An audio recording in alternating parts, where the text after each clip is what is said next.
Nithyanandam, welcome to the Prathama Vinyasa Krama. We are going to perform the 108 Asana sequence of KAILASA's Nithyananda Yoga. First, let us make sure we have all the components you need for the yoga practice. Have your yoga mat on the ground. Have your Panchapatra and Udani ready. 1 cup with a spoon with some water for the ritualistic cleansing. All the male bodies, please remove your upper cloth and apply the vibhuti on the 16 places over your body, as you can see on our acharyas. All the female bodies, you can apply it on your forehead. Wear the kumkum on your third eye, the Agnya chakra in between the eyebrows, and wear the Rudraksha mala around your neck. You can keep some weights at the side of the mat if you want to intensify the asana practice. And make sure you have 1 energized Shri Yantra on your yoga mat. Gaze at the yantra whenever possible.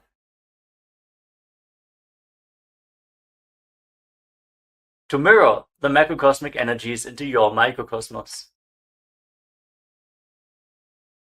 Let us all now settle down into a comfortable cross-legged position with your head, neck, and spine in a straight line. Close your eyes, take a deep breath. Visualize Swamiji in your inner space as you bring your hands into Namaskara Mudra in front of your heart center as we open this session with the Satguru Vandanam.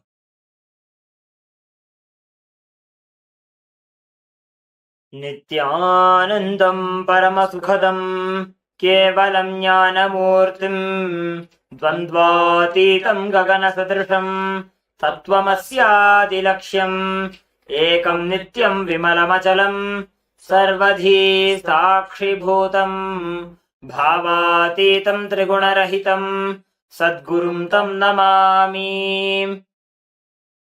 Next, we are going to chant the Shiva Mula mantra. Om Ham Hum Shivaya Namaha 11 times, invoking Paramashiva's presence for this ritual of Nithyananda Yoga. Please follow along internally. Om Ham Hum Shivaya Namaha. Om Ham Hum Shivaya Namaha. Om Ham Hum Shivaya Namaha. Om Ham Hum Shivaya Namaha. Om Ham Hum Shivaya Namaha. Om Ham Hum Shivaya Namaha. Om Ham Hum Shivaya Namaha. Om Ham Hum Shivaya Namaha. Om Ham Hum Shivaya Namaha. Om Ham Hum Shivaya Namaha. Om Ham Hum Shivaya Namaha. Let us now enter into the Tattvachamanam, the ritualistic cleansing. Take your Panchapatram and Udani. Keep your right hand in the Gokarna Mudra in the shape of a cow's ear. Take 1 Udani, 1 spoon of water, and pour it into your right palm. Each time the word Swadha is chanted, sip the water from the bottom of your palm and take another Udani of water into your hand, for a total of 3 times. Om Atmatattvam Shodhayami Swadha.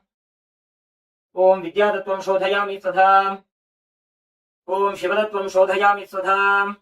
Now wash your right hand with the water from the Panchapatram and wipe your lips twice with the bottom of your right thumb as we chant. Om Ham Hridayaya Namaha. Wash your hand again. With your index, middle and ring finger joined together, touch above the upper lip and below the lower lip. Then wash your hand again. With your index finger and thumb joined together, touch your right nostril and your left nostril. With your ring finger and thumb, touch your right eye, your right ear, and your left ear. Then wash your hand again. With your little finger and thumb, touch your navel, your right chest, and your left chest. And with all the tips of the fingers joined together, touch the crown of your head, the right shoulder, the left shoulder, and your heart center. Wash your hand again. Now place your right hand over the left and place both your hands on the right thigh. Sit straight, close your eyes, and make a conscious resolution. What you want to manifest in today's Nithyananda Yoga session. Hold the visualization of what you want to manifest as we chant the Sankalpa mantra. ओम ममोपात्त समस्त दुरितक्षय द्वारा भगवत् श्री नित्यानंद परमशिव प्रीत्यर्थम श्री नित्यानंदेश्वरी परमशिव शक्ति समेत श्री नित्यानंदेश्वर परमशिव प्रीत्यर्थम च शुभे शोभने मुहूर्ते अद्य ब्रह्मणः द्वितीय परार्धे श्री श्वेतवराह कल्पे वैवस्वतमन्वन्तरे अष्टाविंशतितमे नित्ययुगे प्रथमे पादे जम्बूद्वीपे भारतवर्षे भरतखण्डे मेरोः दक्षिणे पार्श्वे शकाब्दे अस्मिन् वर्तमाने व्यवहारिके प्रभवादीनां षष्ट्याः संवत्सराणां मध्ये शुभनाम संवत्सरे शुभायने शुभऋतौ शुभमासे शुभपक्षे शुभतिथौ शुभवासरयुक्तायां शुभनक्षत्र शुभयोग शुभकर्ण एवं गुणविशेषण विशिष्टायाम् अस्यां शुभतिथौ श्री कैलासोन्नत द्वादशांत श्यामला पीठारूढ़ श्री मीनाक्षी सुंदरेश्वरा भिन्न स्वरूप परशिवपुत्र रत्नकुमार गुरुमन्यतुल्यावतार श्री पार्वती स्तन्यपान लब्ध दिव्य ज्ञान विश्रुत सकल निगमागमसार भूत द्राविड वेद प्रवक्त्रे श्रीमत् परमशिव करुणा समधिगत मुक्तामय चतुरश्रयान गीयमान छत्र चामर श्री जिन्नगाहलादि समस्त बिरदावल्यलंकृत ज्ञान विज्ञान चक्रवर्ती सर्वजन संघ सद्यो निर्वाण दीक्षा व्यजाप वर्ग वर्ष विश्राणजीमूत परमत कलभ केसरी शैव सिद्धांत स्थापनाचार्य श्री राजाधिराज पांड्य महाराज गुरु क्षपन शाक्यादि महांधकार निवारण ज्ञान भानु वीक्षण नरहार ध्वजोच्छेदन पूर्वक श्रीमद ऋषभध्वज स्थापक शैव समय कर्त्रे सर्वज्ञ पीठारूढ़ श्री जगत गुरु श्री ज्ञान संबंध देशिक स्वामी वागीश सुंदर माणिक्य वाचक स्वामिनाम अवतार भूत श्री ज्ञान संबंध स्वामी पुनरुद्धृत श्यामला पीठ सर्वज्ञ पीठ तृणवद्युत्तर द्विशततम गुरु महासन्निधान अरुणगिरि योगीश्वर परंपरागत अरुणाचल सर्वज्ञ पीठ गुरु महासन्निधान कैलास परंपरागत कांची कैलास सर्वज्ञ पीठ त्रयस्त्रिंशदुत्तर द्विशततम गुरु महासन्निधान नित्योत्सव नित्य मंगल नित्य कल्याण नित्य रजित कैलास परंपरागत आदि कैलास नित्यानंद पीठ महासंस्थान महासिंहासन पीठ कर्त्रे साक्षात् श्री परमशिव समुद्भूत कैलास परंपरागत वैवस्वतमनु इक्ष्वाकु हरिश्चंद्र भगीरथ श्रीरामचंद्र शूरसेन इत्यादि अनवच्छिन्न सार्वभौम चक्रवर्ती परंपरागत चतुष्षष्टि योगिनी मंडित चतुष्षष्टि संप्रदाय प्रवर्तक मनुधर्म शासन सूर्यवंश प्राप्त सर्वज्ञ पीठ सुरांगी साम्राज्य मूर्धाभिषिक्त चूड़ामणि साक्षात् श्री परमशिव समुद्भूत कपिल महागुरु पुनरुद्धृत महानिर्वाणी पीठ अष्टोत्तर सहस्र श्री महामंडलेश्वर साक्षात् श्री परमशिव समुद्भूत श्री महागणपति समारंभ अनवच्छिन्न पीठाधीश्वर गुरु परंपरा प्राप्त अटल पीठ अष्टोत्तर सहस्रतम अष्टोत्तर सहस्र श्री अटल पीठाधीश्वर धर्म मुक्ति स्वर्गपुर स्वर्ण पीठ त्रयोविंश गुरु महासन्निधान कैलास परंपरागत आदिपीठ सर्वज्ञ पीठ जगत गुरु श्री कैलास पुनरुद्धारक श्री कैलास परमाचार्य श्रीमत् परमहंस परिव्राजकाचार्य वर्य सच्चिदानंद प्रणव स्वरूप श्रोत्रिय ब्रह्मनिष्ठ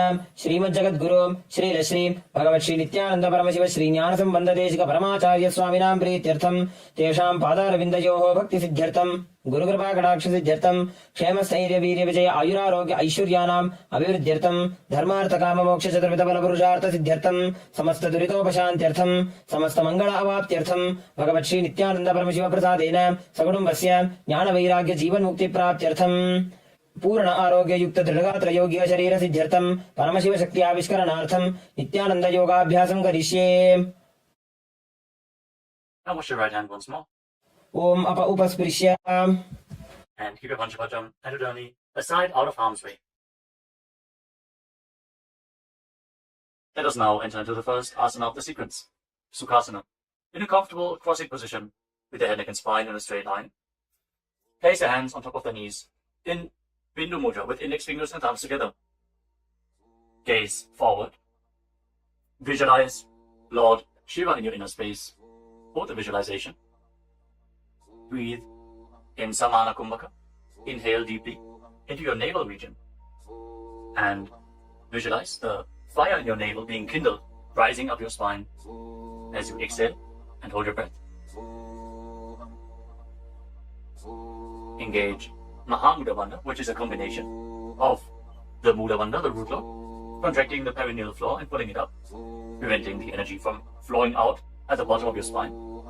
The Uddiyana Bandha, the abdominal lock, contracting your muscles above and below the navel and pulling your stomach in and up towards your spine. And the Jalandhara Bandha, the throat lock, as you tuck your chin to the chest, internally contracting your throat muscles to prevent the prana from falling down again. Form all the three bandhas together and form Mahamudra Bandha. Now, internally, chant the japa Soham again and again. Visualize it rotating around your throat in a circular manner, like a prayer wheel. These are the components of the first asana, Sukhasana. तत्सुखासनमित्युक्तमशक्तस्तत्समाचरेत् आसनं विजितं येन जितं तेन जगत्त्रयम्. Now, place one foot, place your feet on top of opposite thighs into Padmasana, the lotus posture. Join the palms of your hands in front of your chest and raise them up above your head in Anjali Mudra with the elbows straight. Engage all of the uddhas as you visualize yourself as Mount Kailash in Parvatasana. अथ वक्ष्ये महादेव पर्वतासनमङ्गलम् यत्कृत्वा स्थिररूपी स्यात् षट्चक्रादिविलोपनम्. Now extend your feet away from the body. Bring the soles of the feet together.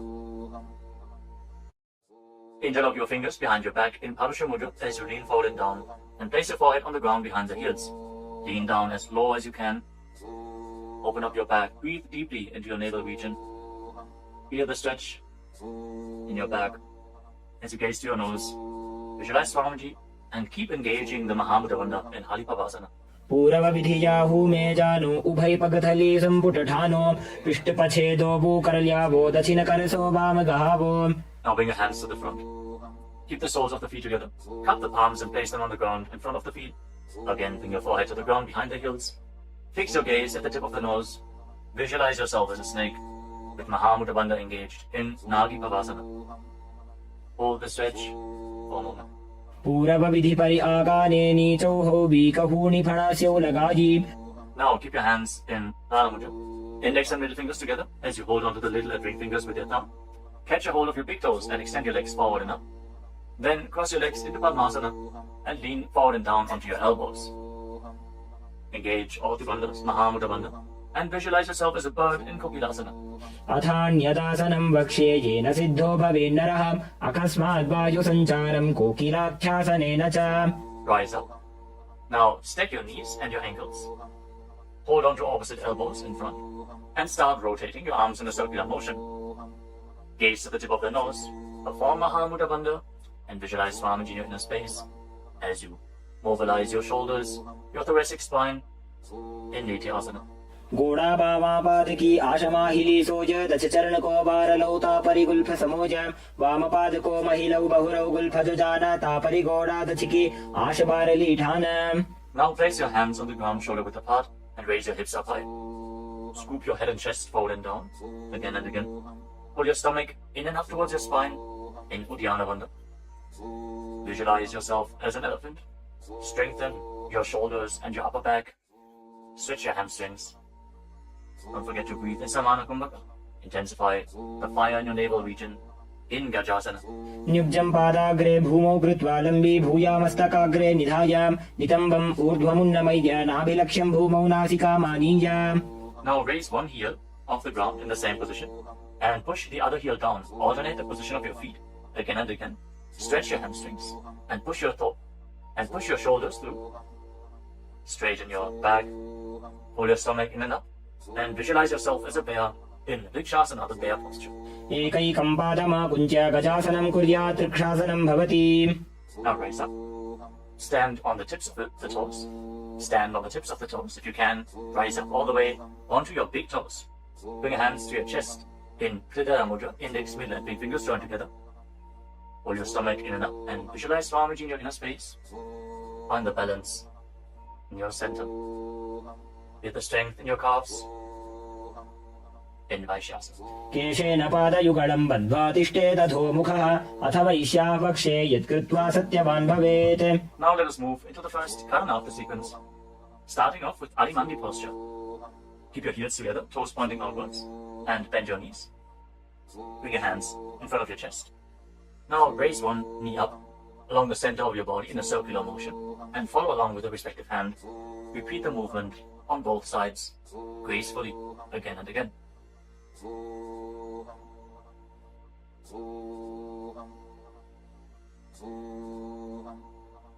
We move on to Balalingasana. Now interlock your fingers from the outside in Sarvashankari Mudra. Raise one knee up towards your chest and pull it close with your hands. Stand straight on the mat. Bring stability into your foot as you engage all three bandhas. The root lock, abdominal lock, and throat lock in Mahamudra Bandha. Visualizing yourself caressing a baby in Balalingasana. एकं जानु उरसि आलिङ्ग्य स्थातव्यं बाललिङ्गनं भवति. Now bring the raised foot behind towards your buttocks. Pull it close with interlocked fingers in Harsha Mudra. Bring the knees close together as you engage Mahamudra Bandha. Visualize Swamiji in your inner space. Bring stability to your inner space. You can focus on the drishti point and external point. Remove any shaking of the inner space and body. Fix your gaze at a point and gain stability of the body and mind. स्थित्वैकस्मिन् पादतले कराभ्यां वेष्टयेतनुं पृष्ठे संस्थाप्य यत्नेन पादपीडनमासनम्. As you now catch the sole of the foot from the inside, kick the leg back in up and extend the other hand forward in Bindu Mudra with index finger and thumb together. Raise the foot up high and visualize yourself as Lord Nataraja in Natarajasana. उत्तानपादं क्रौञ्चं च मरीचिं वीरभद्रकं नटराजं त्रिकोणं च सुप्ताङ्गुष्ठप्रसारणे. Step the foot down and interlock your fingers again from the outside in. Raise the other knee to the chest. Repeat Balalingasana on the other side. Visualize yourself holding a baby. Breathe deeply against the raised thigh. एकं जानु उरसि आलिङ्ग्य स्थातव्यं बाललिङ्गनं भवति. Now bring the raised foot to the back. Hold it close to the buttocks with both hands. Engage all the bandhas. Visualize Swamiji in Padapittanasana. एकं जानु उरसि आलिङ्ग्य स्थातव्यं बाललिङ्गनं भवति. Now hold the sole of the foot, kick the leg back and up, and lean forward with the front hand in Bindu Mudra. Visualize yourself as the cosmic dancer Lord Nataraja in Natarajasana. उत्तानपादं क्रौञ्चं च मरीचिं वीरभद्रकं नटराजं त्रिकोणं च सुप्ताङ्गुष्ठप्रसारणे. Come to the next karana of the sequence. Again, stand in Adimandi. Heels together, toes pointing outwards and knees bent. Bring your hands to the chest. Step the right foot behind the left.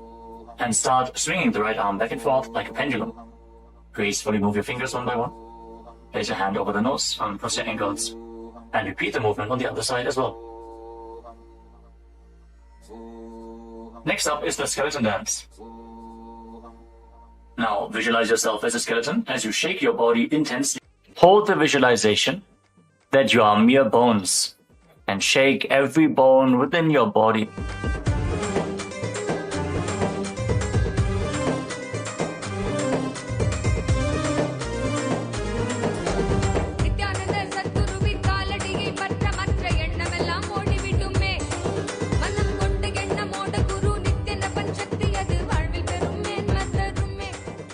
Now return to Adimandi posture and cross your arms over top of your head. For the next karana of the sequence, Katichina Karana. Now turn your body to one side, open up your arms above the head, cross them back to the center, follow along with your breath again and again.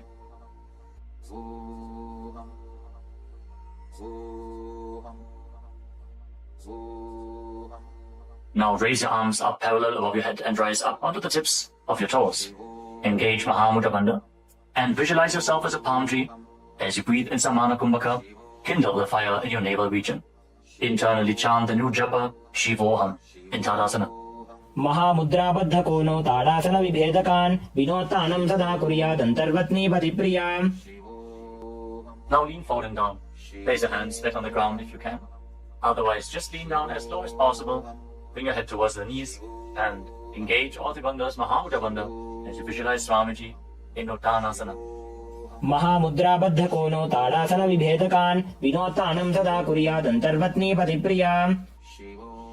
Now bring your hands flat on the ground and step your feet back. Come to a tall plank position. Take this opportunity to gaze at the Shri Yantra on your mat. Now tuck your chin to the chest and lock your throat. And start rotating your head from side to side as you visualize Swamiji in your inner space in Tarakshvasana. गजासनवस्थित्वा मस्तकं वारं वारं दक्षिणकुक्षिं सव्यकुक्षिं नयेत् तरक्ष्वासनं भवति. Hold the plank position. Engage your core. Now lower your body down onto your stomach. Your hands by the side of your shoulders. And then raise your head and your chest by the strength of your lower back. Curl your upper back up. Open your mouth in Bhujangani Mudra. Wide open. Inhaling through the hollow of your throat as you visualize yourself as a cobra in Bhujangasana. अंगुष्ठानाभिपर्यन्तम् अधो भूमौ विनिन्यसेत् कराभ्यां च धरां धृत्वा ऊर्ध्वशीर्षफणीवहे. देहाग्निर्वर्धते नित्यं सर्वरोगविनाशनं जागर्ति भुजगी देवी भुजंगासन साधनात्. Now push your body up, back into the plank position, and alternate pulling one knee in towards your chest, back and forth. Breathe calmly through your nose in Sahasrara Kumbhaka, leading the prana along your spine and holding the breath on and off in the various energy centers along your spine. Visualize Swamiji in your inner space in Shastasana. गजासन संस्थितौ जानुद्वयमाकुञ्च वारं वारं कर्तव्यं शशासनं भवति. Now step one foot in between your two hands. Simultaneously jump the front foot back and bring the other foot in between the hands. Alternate the position. Jump intensely as you visualize yourself as a chariot in Rathasana. गजासन संस्थितो एकैकं पादं पुरोमार्गेण भ्रामयित्वा कर्तव्यं रथासनं भवति. Remain in this position and rise up. Keep one foot at the back with the toes facing sideways and bend the front knee at a 90-degree angle. Raise your arms up parallel above your head. Intensely engage your legs and your core. Pull your stomach inwards and up in Uddiyana Bandha. Fix your gaze at your third eye as you visualize yourself as Lord Virabhadra with 8 arms in Virabhadrasana. वासिष्ठमथ कौण्डिन्यम् ऊर्ध्वकुक्कुटमेव च अष्टावक्रमथोत्तानं मयूरं सेतुबन्धनम् उत्तानपादं क्रौञ्चं च मरीचिं वीरभद्रकं नटराजं त्रिकोणं च सुप्ताङ्गुष्ठप्रसारणे. Now exchange the position of your feet. Bring the other foot to the front and bend the front knee at a 90-degree angle as you turn the back toes facing outwards and bring your arms up above your head. Gaze to your third eye. Pull your stomach in and up and visualize yourself as Lord Virabhadra. Feel the intense stability this posture brings to your hip. Stand strong and stable in Virabhadrasana. वासिष्ठमथ कौण्डिन्यम् ऊर्ध्वकुक्कुटमेव च अष्टावक्रमथोत्तानं मयूरं सेतुबन्धनम् उत्तानपादं क्रौञ्चं च मरीचिं वीरभद्रकं नटराजं त्रिकोणं च सुप्ताङ्गुष्ठप्रसारणे. Now stand up straight. Take one foot and pull it up towards the inner opposite thigh with the heel close to your perineum. Join your hands in Anjali Mudra and raise your arms up straight above your head. Engage Uddiyana Bandha. Pull your stomach in and up and visualize yourself as a tree.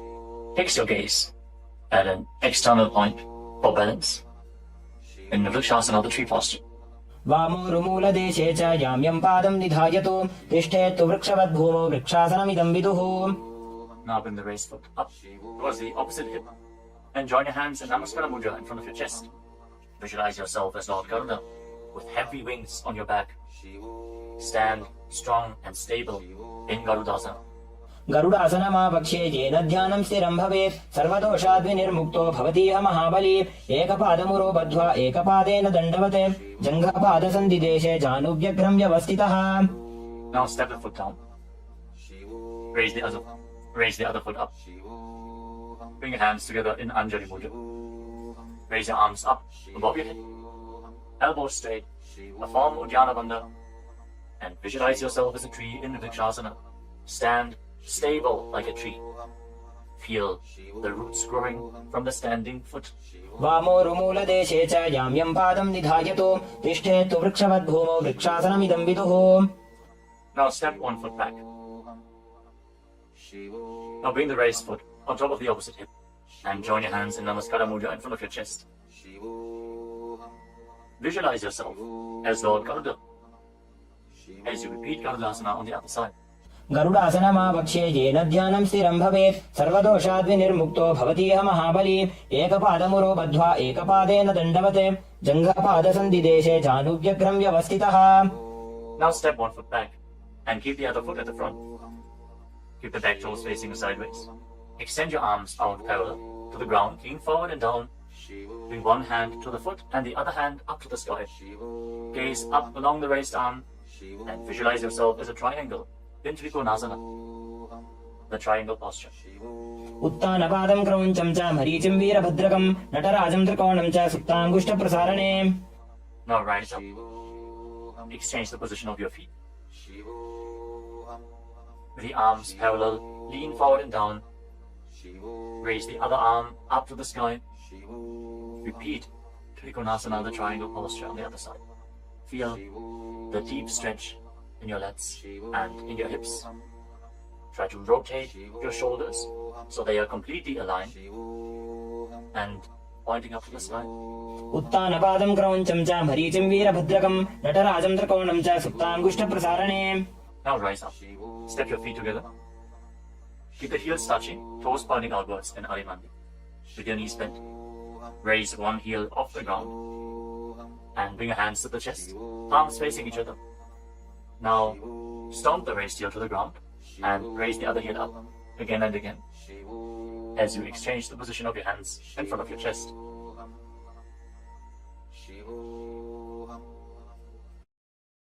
Now lower your body down into Angushtasana. Tuck the toes and sit on raised heels.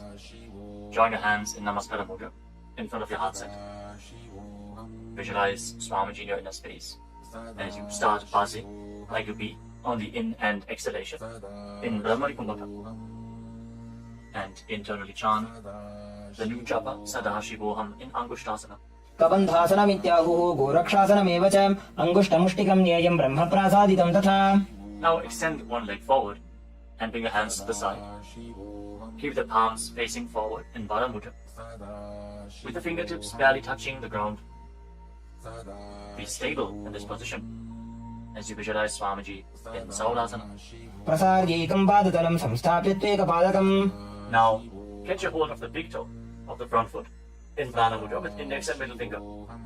Catch the back heel with the other hand and balance in this posture. Visualize Swamiji in your inner space in Vinyasa. गुल्फस्थितो पादमेकं प्रसार्य तत्पादाग्रं संस्पृशेत् तत्करेण गुल्फं चान्यं धारयेत् तत्करेण धूनं पीठं चाभ्यसेत् चोभयत्र. Now rise back up. Step the front foot in. Extend the other foot forward. Keep the hands at the side, palms facing forward. Support your balance with the fingertips as you visualize Swamiji in Saurasana. प्रसार्यैकं पादतलं संस्थाप्य त्वेकपादकम्. Now lean forward and down. Hold on to the big toe in Prana Mudra. Again, visualize Swamiji in Vidunanasana. Feel the stretch in your calf. Build the balance to hold the back heel with the other hand. गुल्फस्थितो पादमेकं प्रसार्य तत्पादाग्रं संस्पृशेत् तत्करेण गुल्फं चान्यं धारयेत् तत्करेण धूनं पीठं चाभ्यसेत् चोभयत्र. Now rise up and step both feet in. Separate your knees as you place your hands on top of the knees with the palms facing up. Now lock your chin to the chest in Jalandhara Bandha and gaze through the gap between the palms. Hold the balance. Calm your inner space and visualize Swamiji in Brahma Jyankushasana. दो बूफड़ा पानी होए वैसे एड़ी दो गुदानी वैसे कोरपक दलियां की माहिली आयुष माहेरा शेमिली. Now drop your knees down to the ground. Sit on raised heels and fix your gaze at the tip of the nose. Pull your stomach in and up in Uddiyana Bandha and visualize yourself as Sage Kapila Muni in Kapilasana. दो बूफड़ा पानी होए वैसे एड़ी दो गुदानी वैसे कोरपक दलियां की माहिली आयुष माहेरा शेमिली. Now shift your gaze upwards towards your third eye.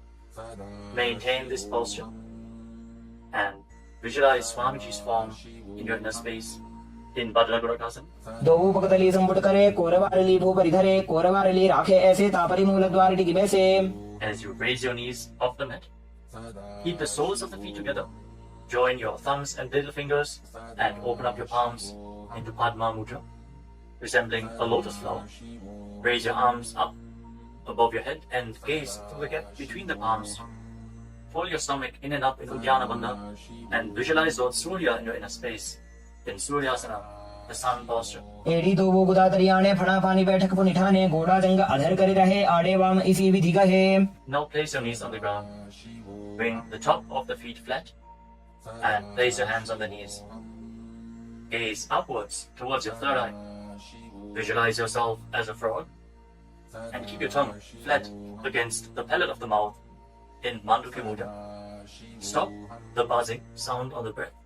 Breathe calmly through your nose in Sahaja Kumbhaka. Don't forget to chant Sadashivoham internally in Mandukasana. पादतलौ पृष्ठदेशे अङ्गुष्ठे द्वे च संस्पृशेत् जानुयुग्मं पुरस्कृत्य साधयेन्मण्डुकासनम्. From this kneeling position, now bring your hands behind your back. Hold on to opposite shoulders and keep your elbows close to your head. Open up your upper back. Feel the strength in your shoulders. Gaze up towards your third eye. As you keep on visualizing yourself as a frog, with your tongue up in Mandukya Mudra. Hold your stomach in and up in Uddiyana Bandha, in Uttana Bandukasana.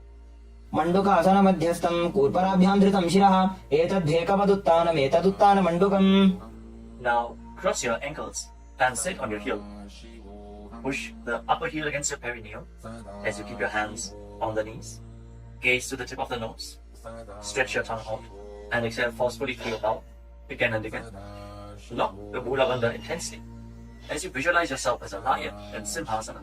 दक्षिणं सव्यकुल्फेन दक्षिणेन तथेतरं हस्तौश्च जान्बुः संस्थाप्य स्वाङ्गुलीश्च प्रसार्य च. Now join the soles of your feet together behind your back with the toes pointing backwards and sit on the heels. Separate your knees widely and cross your arms behind your back. Catch the big toes in Prana Mudra. Index and middle fingers together. As you lock your chin to the chest in Jalandhara Bandha, gaze to the tip of your nose and visualize Swamiji in your inner space returning to Brahmani Kumbhaka, buzzing like a bee on the inhalation and exhalation in Bhadrasana.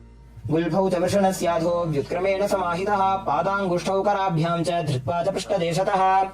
Now step your feet flat on the ground. Keep the knees raised and lean forward. Bring your arms in and around the legs.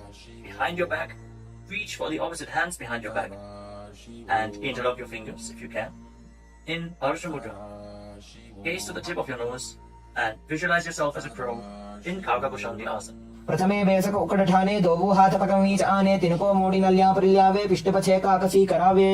From the squatting posture, place your hands flat on the ground, shoulder width apart. Bring your knees onto your arms, close to your armpits and raise your hips. Lean forward, lift your legs off the mat and balance on your arms, visualizing Swamiji in your inner space in Kali Pavasana. आसन को गुण आशीर्षिता होगी तो आछी होई. Let us now get ready for Kapali Asana, which is the first inverted posture of the sequence. We're suffering from upper back or neck injuries or high blood pressure, or if you're currently in pregnancy, please consult your doctor before performing any of the inverted postures of today's Nithyananda Yoga sequence. With this out of the way, let us now place the head on the ground. Form a triangle between your head and your hands. Keep your knees on your arms, align the hips with the shoulders, and then straighten your legs up into a headstand. Fix the gaze at the nose. Visualize Swamiji. Feel the vibration in the crown of your head as you keep buzzing like a bee in Brahmani Kumbhaka in Kapali Asana. शीश शीशा धरती टेकी पगदो भूमिलिवा ऊंचा कुकरे. Now gently lower your legs down and come to a squatting position. Keep your hands flat on the ground. Rotate your body to one side. Align the knee with your hip. Align the knee and the hip with your elbows and lean forward onto your arms. Extend your legs out to the side and gaze up towards your third eye. Visualize yourself as a peacock and exhale all the way. Hold your breath again and again in Tejaka Kumbhaka as you perform Parsvamayurasana. Balance on your arms with the strength to your wrists and shoulders. मयूरं दण्डवत् कुर्यान् मायूरं दण्डनामकं कुर्यान् मायूरं पार्श्वाभ्यां मायूरपार्श्वनामकम्.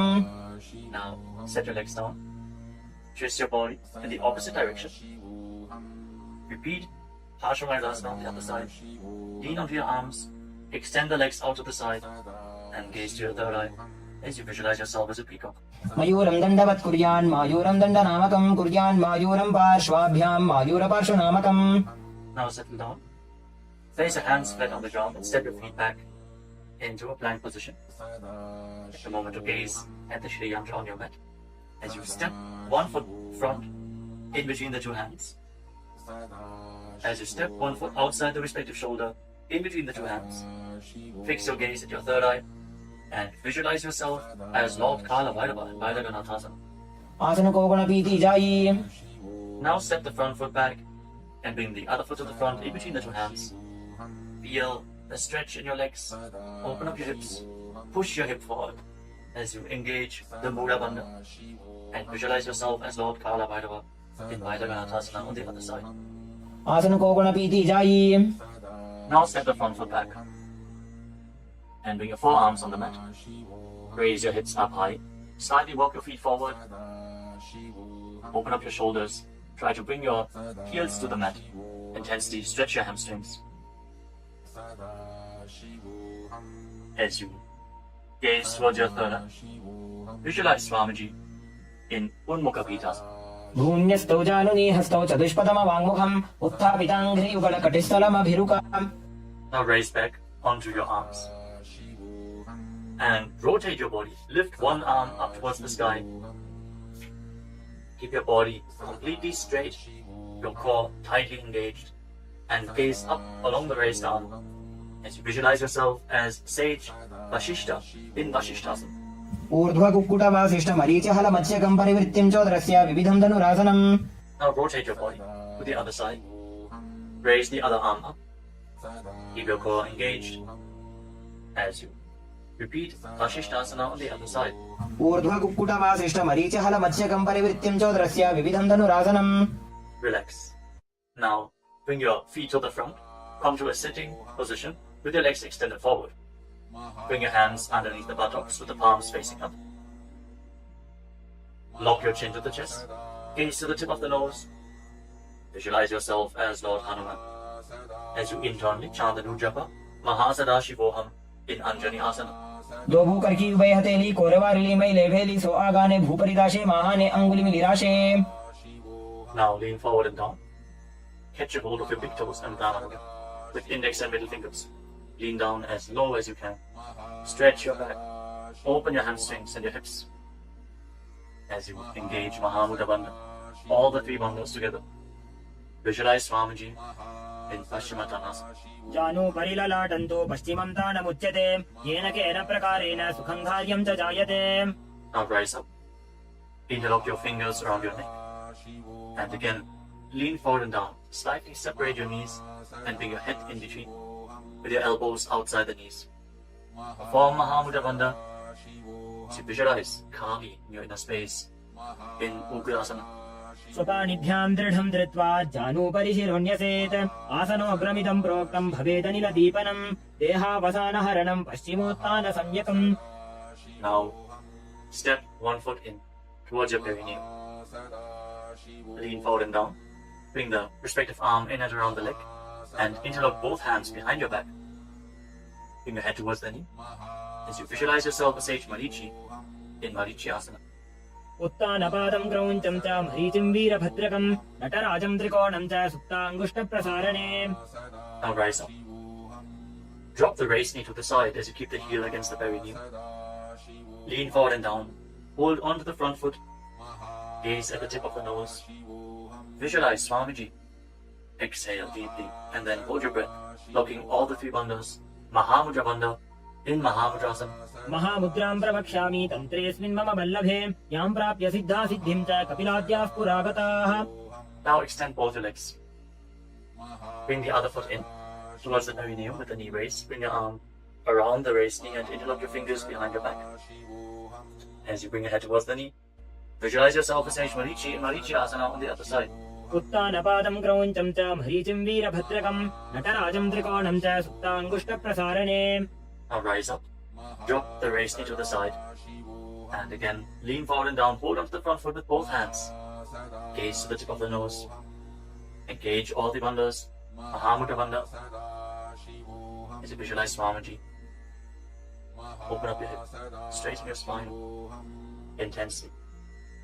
In Mahamudrasana. महामुद्रां प्रवक्ष्यामि तन्त्रेऽस्मिन् मम वल्लभे यां प्राप्य सिद्धा सिद्धिं च कपिलाद्याः पुरागताः. Now rise up. Bring the soles of your feet together in front. Interlock your fingers around the toes. Pull your heels in towards your perineum. Try to keep your heels down on the ground as much as possible. As you gaze up towards your third eye. And visualize Swamiji in your inner space in Bandhavasana too. गुल्भौतवृषणस्यादः सीवन्त्याः पार्श्वयोः क्षिपेत् पादपार्श्वे तु पाणिभ्यां दृढं बद्ध्वा सुनिश्चरम्. Now extend your feet away from the body. Keep your hands on the respective knees. And lock your chin to the chest. Gaze to the nose. As you visualize Swamiji in Dvalipavasana. पूरवचर्पटिचोककक्ष्यो sooji वाही विधिचोकीचे सोयी जामे AD भिन्नजराशे अंगुल 8 अंतरो राशे. Now bring your feet back in towards the perineum. Hold the soles of your feet with all the 10 fingers and lean forward and down. place your head on the mat. Fix your gaze at the tip of the nose and visualize Yoni Mandala, the visual representation of Devi Paramashiva Shakti herself. We are projecting the Yoni Mandala in the top right corner of the screen.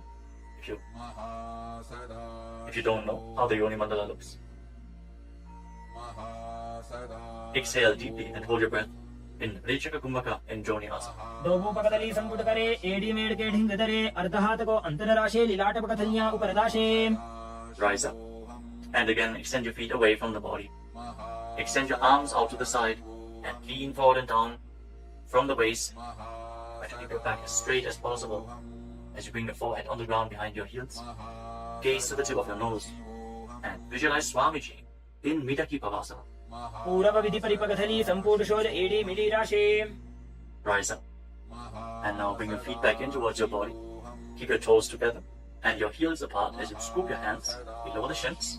Bring your elbows to the mat and then bring your chin on the ground with the toes touching your throat.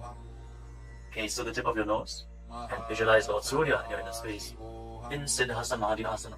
दोबू पकदली संपुट करे कोले मेढ़ आगा मेधरे अंगुल 8 अंतरो राशे AD को ऐसे विधि दाशे. Now rise up. Bring the heels together and keep your toes apart. Hold on to the feet as you open them up like a book, pressing your elbows down on your thighs, gazing through the nose and visualizing Swamiji, the Supreme Pontiff of Hinduism, in your inner space in Chinaki Pavasana. दोबू पका की AD धरती महिमा मेढ़ लगावे.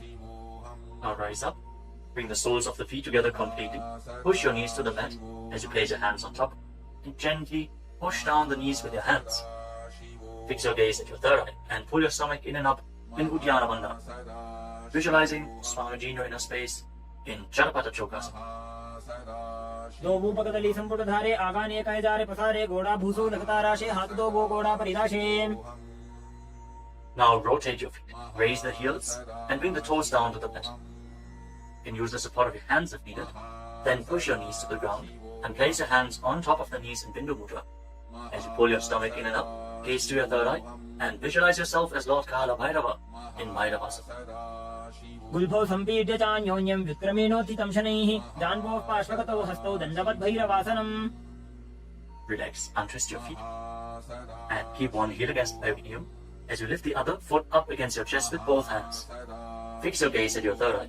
Visualize Swamiji. Exhale all the way and hold your breath in the Muladhara Chakra. And don't forget to internally chant the japa Mahasadashi in Samanasana. समानासनमा पक्षे सिद्धमन्त्रादि साधनात् एकपादमरो दत्वा गुह्योऽन्यलिङ्ग वक्त्रके. Now raise the foot over top of the respective shoulder. Place your hands at the side and extend the opposite leg forward and up. Gaze up towards your third eye and visualize Swamiji in Apanasana. केवलं पादमेकं च स्कन्धे चारोप्य यत्ततः एकपादेन गगने तिष्ठे तदण्डवत् प्रभो. Now lower your legs down. Bring the other heel against your perineum and lift the opposite foot against your chest. Breathe deeply. Exhale all the way and hold your breath in Rechaka Kumbhaka. As you gaze to your third eye, visualize Swamiji in Samanasana. समानासनमा पक्षे सिद्धमन्त्रादि साधनात् एकपादमरो दत्वा गुह्योऽन्यलिङ्ग वक्त्रके. Now lift the raised foot over your shoulder. Your hands at the side. Extend the opposite leg forward and up. And gaze to your third eye as you visualize Swamiji in Apanasana on the other side. Hold this posture. Just straighten your legs, point the toes. Be stable in this posture. केवलं पादमेकं च स्कन्धे चारोप्य यत्ततः एकपादेन गगने तिष्ठे तदण्डवत् प्रभो. Now lower your legs and stack the knees in front of your body, keeping the heels at the outside of the opposite hips. Interlock your fingers on the top knee. Gaze to the tip of your nose and visualize the face of a cow in your inner space as you breathe in Sit Kari Kumbhaka. Press your tongue flat against the palate of your mouth, and as you inhale through your mouth, hiss through the teeth. Exhale through your nose and internally chant the japa Om Nithyananda Yoga in Gomukhasana. सव्ये दक्षिणगुल्फन्तो पृष्ठपार्श्वेन योजयेत् दक्षिणे अपि तथा सव्यं गोमुखं यथा. Now catch a hold of the big toes in Prathama Mudra and pull your stomach in and up in Uddiyana Bandhana. Fix your gaze at the tip of your nose and visualize yourself as Rishika Anasuya in Anasuyasana. दक्षिण घोड़ो नीचे उठाने, बाहों ताके ऊपर आने, घोड़ा संधि मिलावे भारी, आड़ा पद पुनीते संधि पसारी. With your gaze fixed at the nose, lean forward and down, and interlock your fingers behind your back. Bring your chin over the knees. Lean down as low as possible. Visualizing Rishika Anasuya in Anasuyasana 2.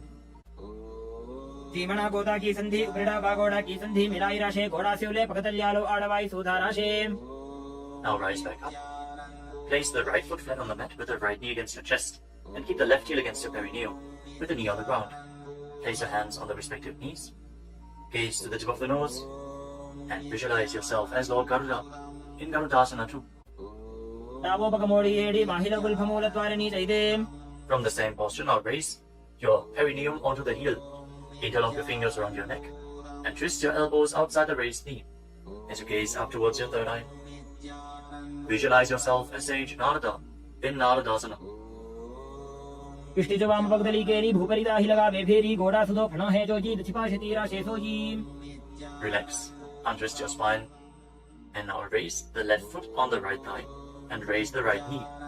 Catch the big toe of the right foot with the right hand in Prana Mudra, and hold onto the shin of the right leg with your left hand as you hug your knees.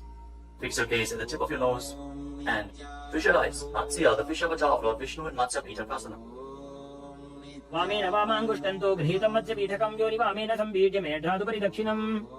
Now again, stack your knees and keep your heels outside the hips. Intensely stretch your hip rotators. Keep your hands on your knees in Parashu Mudra. Gaze to the tip of your nose and visualize the face of a cow in Gomukhasana.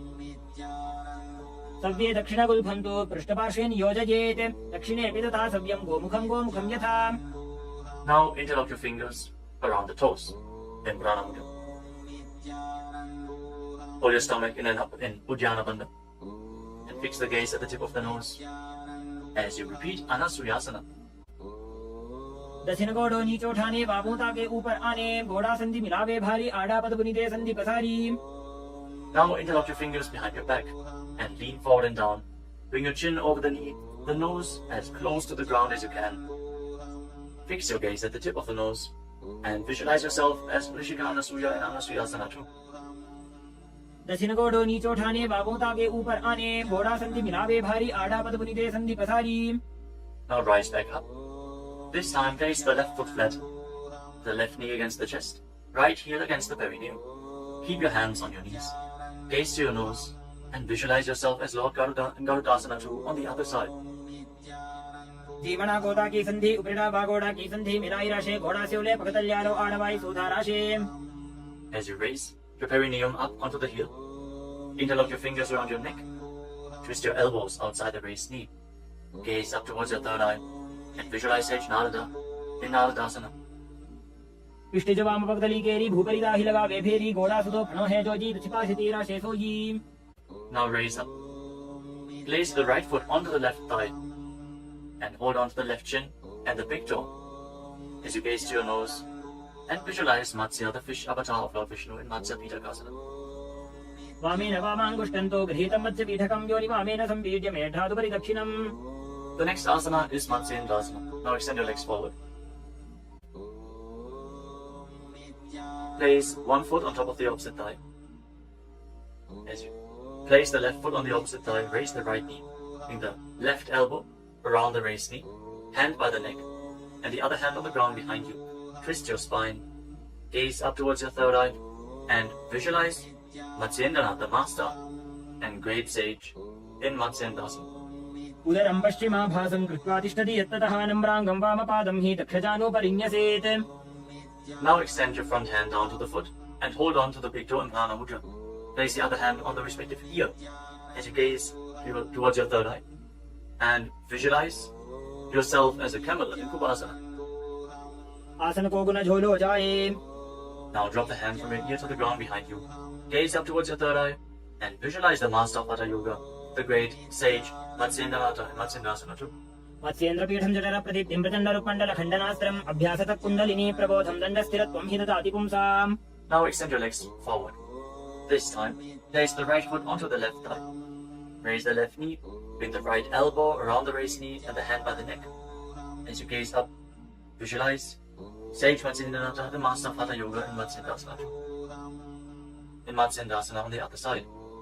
उदरं पश्चिमाभासं कृत्वा तिष्ठति यत्ततः नम्राङ्गं वामपादं हि दक्षजानुपरिन्यसेत्. Now extend the front hand down to the foot, catch a hold of the big toe and prana mudra, and place the other hand on the respective ear.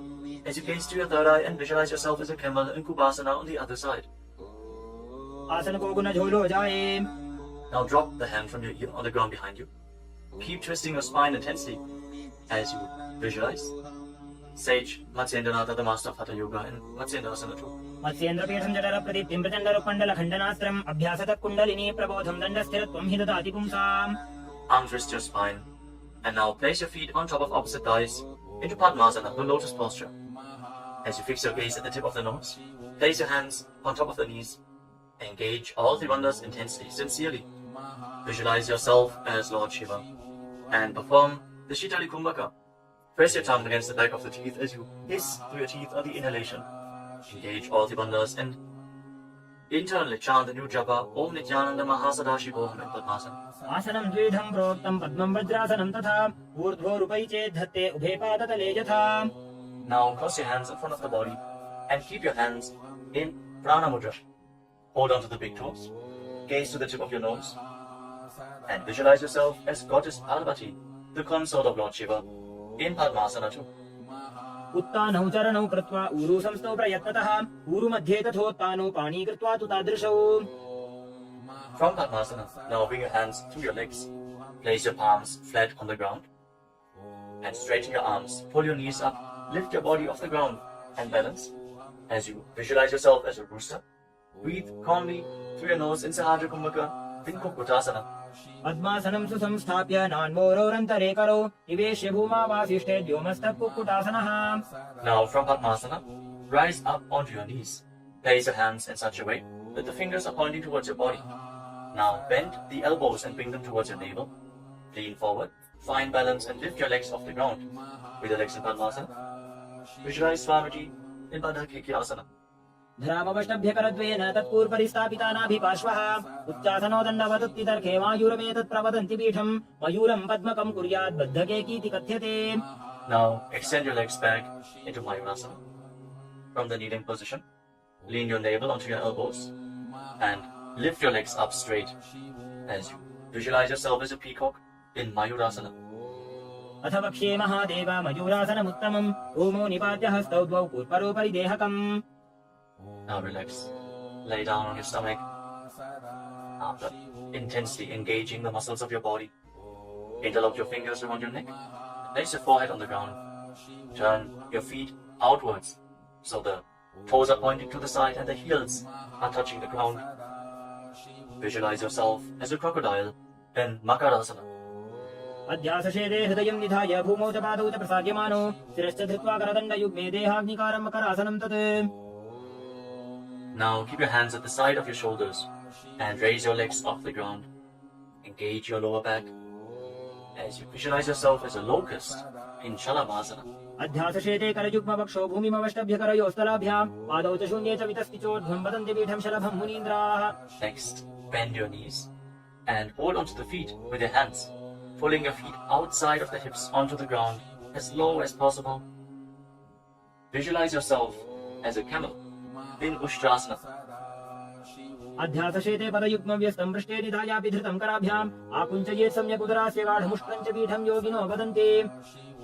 Now, as you hold onto the feet, kick your legs back and up and raise your head and chest. Bend your back and gaze up. Visualize yourself as Lord Shiva's bow in Dhanurasana. प्रसार्य पादौ भुविदण्डरूपौ करौ च पृष्ठे धृतपादयुग्मं कृत्वा धनुस्तुल्य विवर्तिताङ्गं निगद्य योगी धनुरासनं तत्. Now lower your body down. Rise up and come to a comfortable kneeling position. Keep your heels outside the hips with the toes touching behind your back. Keep your hands on your knees or on your thighs. Gaze upwards towards your third eye. And breathe deeply through your nose. Lead the prana along your spine in Sahaja Kumbhaka. As you visualize Swamiji in your inner space, internally chant the Mahavakya Om Nithyananda Paramashivam. in Bhagasana. उल्टा मोड़ी पावदो वैसे बहुरो जुगति करे एक ऐसे पावन महिला गुलपुज होवु पुलापाशितीला बेसोवु. Now lean forward and down. Bring your forearms to the ground, elbows shoulder width apart. As we get ready for another inverted posture, interlock your fingers and place your head on the mat. Support it with your hands. Raise your hips up, straighten your legs, walk them forward and lift your legs off the ground. Stay in a position with your legs bent. Pull your knees in towards your chest. Pull your knees in towards your chest. As you gaze to the tip of the nose, visualize Swamiji in Gohi Asana. दोनों हाथ की कहुनी जोजी पुनः कलाई जाने दो जी. From Gohi Asana, now extend your legs up straight into Shirshasana, the headstand posture. Find inner stability. As you gaze to your nose and visualize Swamiji in Shirshasana.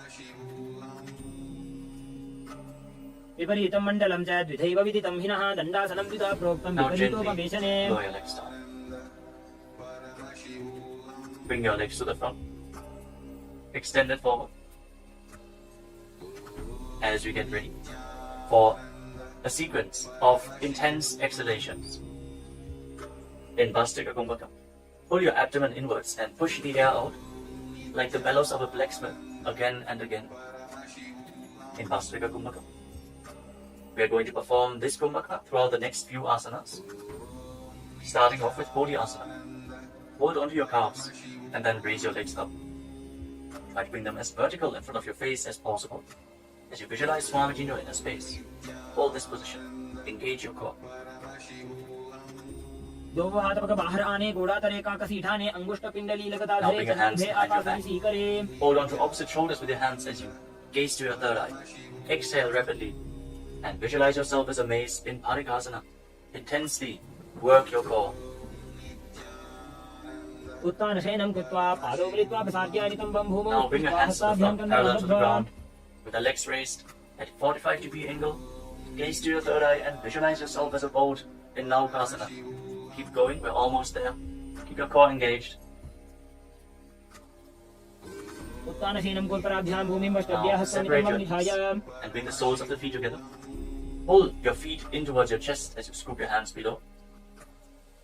Keep breathing rapidly as you visualize yourself as Lord Buddha.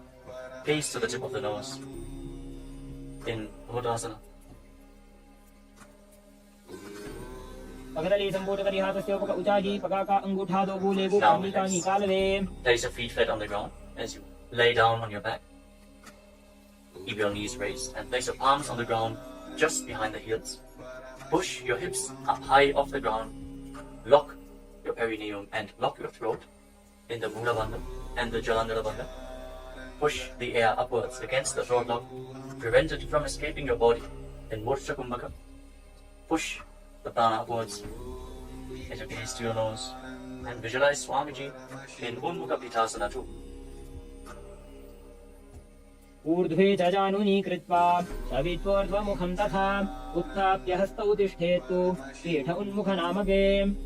Now lay down on your back. Keep your hands flat at the side of your body with your palms facing up. Unclutch from any micro movements of the body and the mind. Be completely still in your body. Feel the Kundalini Shakti rising up along your spine in Shakti Chala Mudra from the Muladhara Chakra all the way to the Sahasrara, from the root center to the top of your head to the ground center. Visualize your body is dead and Swamiji, the Supreme Pontiff of Hinduism, is liberating you. Internally chant the Mahavakya Om Nithyananda Paramashiva in Shivasana. उत्तानं शववद्भूमौ शयनं तुषवासनं प्रवासनं श्रान्तिहरं चित्तविश्रान्तिकारकम्.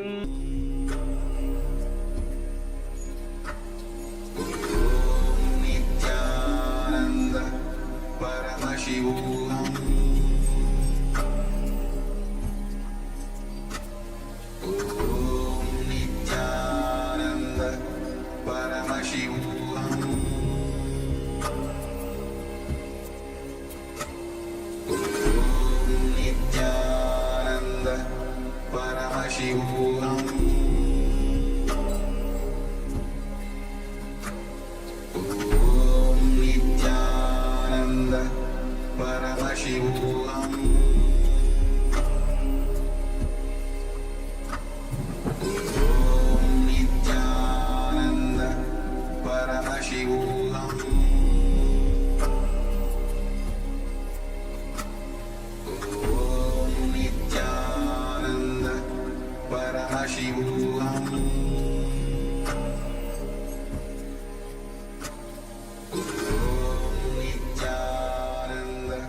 Now, slowly return to your physical body.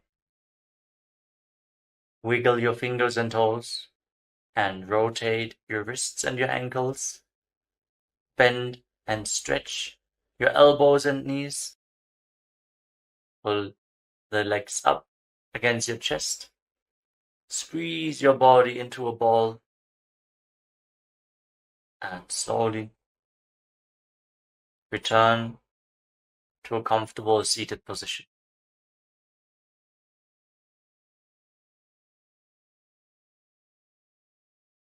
Congratulations, you completed the Prathama Vinyasa Krama, the 108 asanas of KAILASA Nithyananda Yoga. Thank you all for performing this asana sequence today. Let us conclude this ritual of Nithyananda Yoga with the Purna mantra. Sit straight with your head, neck and spine in a straight line, the hands in Namaskara Mudra in front of your chest. Close your eyes and visualize Swamiji in your inner space as we chant together. ॐ पूर्णमदः पूर्णमिदं पूर्णात् पूर्णमुदच्यते पूर्णस्य पूर्णमादाय पूर्णमेवावशिष्यते ॐ शान्तिः शान्तिः शान्तिः हरिः ॐ तत्सत् सर्वं भगवत् श्रीनित्यानन्द परमशिव पादुकार्पणमस्तु ॐ नित्यानन्दम्.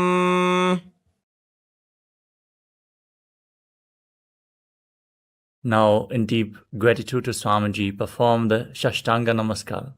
Lie down onto your chest and bring your hands forward in the Namaskara Mudra above your head, surrendering yourself to Swamiji's feet. Hope to see you all again tomorrow for another round of the Prathama Vinyasa Krama. Offering the Pratyakshapada Puja at the Divine Lotus Feet of the Supreme Pontiff of Hinduism, Bhagavan Nithyananda Paramashhivam. Before we begin the Pratyakshapada Puja today, we request all the Pada Puja participants to declare the following statements with integrity and authenticity. If you agree, please say yes loudly. I authentically cognize, which is internally process, understand, and declare the truth that cosmic energy exists. Yes. I authentically cognize, which is internally process, understand, and declare the truth that the Supreme Pontiff of Hinduism, Bhagavan Nithyananda Paramashhivam, is the Chinmaya Vigraha, the embodiment and representation of that very cosmic energy. Yes. I authentically cognize, which is internally process, understand, and declare the truth that whatever I offer in the Pratyakshapada Puja at the Divine Lotus Feet of the Supreme Pontiff of Hinduism, Bhagavan Nithyananda Paramashhivam, will reach the cosmic source of energy directly. Yes. I authentically cognize, which is internally process, understand, and declare the truth of Soham Asmi, that even when I worship, I am Him. Yes. Let us now enter the Pratyakshapada Puja. Now, please be seated in a space of deep restful awareness and gratitude in your Ananda Gandha.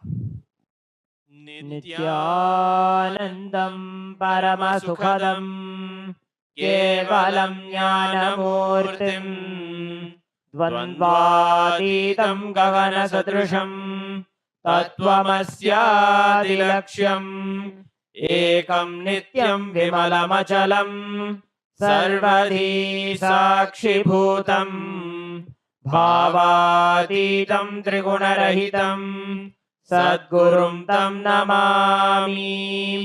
नित्यानन्देश्वर Paramshiva समारम्भाम् नित्यानन्देश्वरी Paramshiva शक्ति मध्यमाम् नित्यानन्द पर्यन्ताम् वन्दे गुरु परम्पराम्। ललाटे त्रिपुण्ड्रे निटिलधृतकस्तूरी तिलकः स्फुरन्मालाधार स्फुरितकटिकौपीनवसनः दधानो दुष्टारं शिरसि फणिराजं शशिकलां प्रदीपः सर्वेषाम् अरुणगिरियोगी विजयते। ॐ आत्मतत्त्वं शोधयामि स्वधा ॐ विद्यातत्त्वं शोधयामि स्वधा ॐ शिवतत्त्वं शोधयामि स्वधा ॐ शुक्लाम्बरधरं विष्णुं शशिवर्णं चतुर्भुजं प्रसन्नवदनं ध्यायेत् सर्वविघ्नोपशान्तये। We'll now do the pranayama. ओम होम ईशानमूर्ताय नमः। ओम हिम तत्पुरुषवक्त्राय नमः। ओम हुम मुगुरदयाय नमः। ओम हिम वामदेवह्याय नमः। ओम हम सज्जोतमूर्ते नमः। ओम हां हृदयाय नमः। ओम ह्रीं शीर्षे नमः। ओम हूं शिखाय नमः। ओम हैं कवचाय नमः। ओम होम नेत्रेभ्यो नमः। ओम हस्त्राय नमः। ओम होम ईशानमूर्ताय नमः। ओम हिम तत्पुरुषवक्त्राय नमः। ओम हुम मुगुरदयाय नमः। ओम हिम वामदेवह्याय नमः। ओम हम सज्जोतमूर्ते नमः। मां हृदयाय नमः। ओम ह्रीं शीर्षे नमः। ओम हूं शिखाय नमः। ओम हैं कवचाय नमः। ओम होम नेत्रेभ्यो नमः। ओम हस्त्राय नमः। ओम होम ईशानमूर्ताय नमः। ओम हिम तत्पुरुषवक्त्राय नमः। ओम हुम मुगुरदयाय नमः। ओम हिम वामदेवह्याय नमः। ओम हम सज्जोतमूर्ते नमः। ओम हां हृदयाय नमः। ओम ह्रीं शीर्षे नमः। ओम हूं शिखाय नमः। ओम हैं कवचाय नमः। ओम होम नेत्रेभ्यो नमः। ओम हस्त्राय नमः। ममोपात्त समस्त दुरितक्षयद्वारा भगवत् श्री नित्यानंद परमशिव प्रीत्यर्थम श्री नित्यानंदेश्वरी परमशिव शक्ति समेत श्री नित्यानंदेश्वर परमशिव प्रीत्यर्थम च शुभे शोभने मुहूर्ते आद्य ब्रह्मणः द्वितीय परार्धे श्री श्वेतवराह कल्पे वैवस्वतमन्वन्तरे अष्टाविंशतितमे नित्ययुगे प्रथमे पादे जम्बूद्वीपे भारतवर्षे भरतखण्डे मेरोः दक्षिणे पार्श्वे शकाब्दे अस्मिन् वर्तमाने व्यवहारिके प्रभवादीनां षष्ट्याः संवत्सराणां मध्ये शोभकृतनाम संवत्सरे शुभायने शुभऋतौ शुभमासे शुभपक्षे शुभतिथौ शुभवासरयुक्तायां शुभनक्षत्र शुभयोग शुभकरण एवं गुणविशेषण विशिष्टायाम् अस्यां शुभतिथौ श्री कैलासोन्नत द्वादशान्त श्यामला पीठारूढ़ श्री मीनाक्षी सुंदरेश्वराभिन्न स्वरूप परशिवपुत्र रत्नकुमार गुरुमन्यतुल्यावतार श्री पार्वती स्तन्यपान लब्ध दिव्य ज्ञान विश्रुत सकल निगमागम सारभूत द्राविड वेद प्रवक्त्रे श्रीमत् परमशिव करुणा समधिगत मुक्तामय चतुरश्रयाण गीयमाण छत्र चामर श्री चिन्नकाहलादि समस्त बिरदावल्यलंकृत ज्ञान विज्ञान चक्रवर्ती सर्वजन संग सद्यो निर्वाण दीक्षा व्ययापवर्ग वर्ष विश्रान जीमूत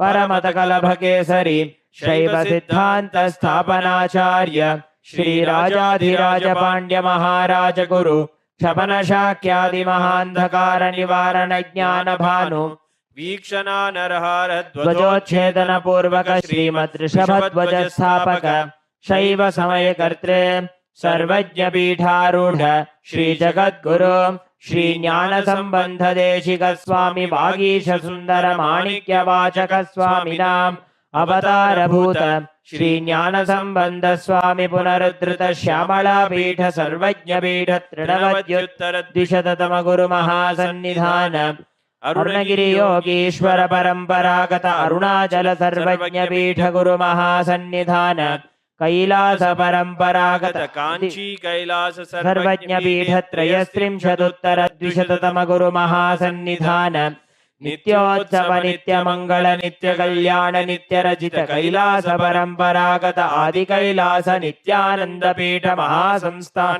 महासिंहासन पीठ कर्त्रे साक्षात् श्री परमशिव समुद्भूत कैलास परम्परागत वैवस्वतमनु इक्ष्वाकु हरिश्चंद्र भगीरथ श्रीरामचंद्र शूरसेन इत्यादि अनवच्छिन्न सार्वभौम चक्रवर्ती परम्परागत चतुष्षष्टि योगिनी मंडित चतुष्षष्टि संप्रदाय प्रवर्तक मनुधर्म शासन सूर्यवंश प्राप्त सर्वज्ञ पीठ सुरांगी साम्राज्य मूर्धाभिषिक्त चूड़ामणि साक्षात् श्री परमशिव समुद्भूत कपिल महागुरु पुनरुद्धृत महानिर्वाणि पीठ अष्टोत्तर सहस्र श्री महामंडलेश्वर साक्षात् श्री परमशिव समुद्भूत श्री महागणपति समारंभ अनवच्छिन्न पीठाधीश्वर गुरु परंपरा प्राप्त अटल पीठ अष्टोत्तर सहस्र श्री अटल पीठाधीश्वर धर्म मुक्ति स्वर्गपुर स्वर्ण पीठ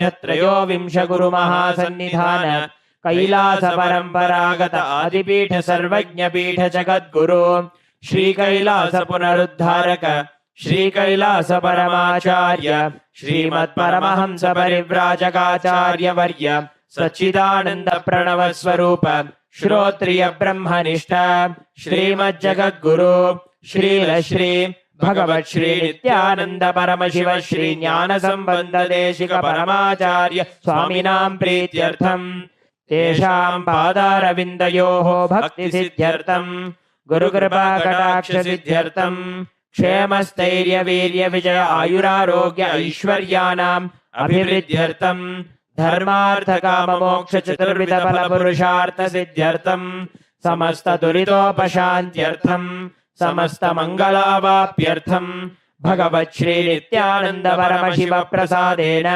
सकुटुम्बस्य ज्ञान वैराग्य जीवन मुक्ति प्राप्त्यर्थं श्री नित्यानंदेश्वरी परमशिव शक्ति समेत श्री नित्यानंदेश्वर परमशिव अवतार भूत श्री सर्वदेव देवी स्वरूप भगवन् श्री नित्यानंद परमशिव प्रत्यक्ष पाद पूजां करिष्ये। ओम अबौपस्पृश्य ॐ आगमार्थं तु देवानां गमनार्थं तु राक्षसां घण्टानादं करोम्यादौ देवताह्वानलाञ्छनं घण्टादेवताभ्यो नमः।